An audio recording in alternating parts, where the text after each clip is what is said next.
បាទអញ្ចឹងបទនេះខ្ញុំធ្វើរួចហើយ instrument អីខ្ញុំដាក់ចូលแล้วហើយប៉ុន្តែខ្ញុំមានអារម្មណ៍ថានៅតែខ្វះគ្រឿង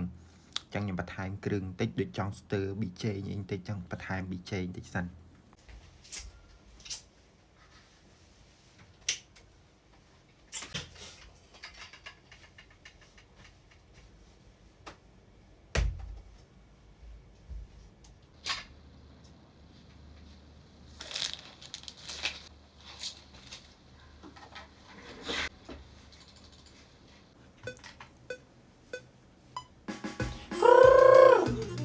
ហេ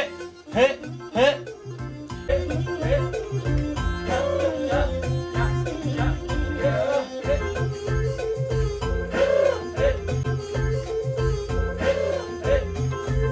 បាទឥឡូវខ្ញុំបានបន្ថែម BJ រួចរាល់ហើយ BJ របស់ខ្ញុំគឺហេហេហ្នឹងអញ្ចឹងបទប្រភេទ control ត្រូវតែមានហេហេ crude ហៅមន់ហៅទាអីហ្នឹងអញ្ចឹងឥឡូវខ្ញុំបន្ថែមរួចរាល់ហើយវាបង្កើនទៅជាបែបនេះ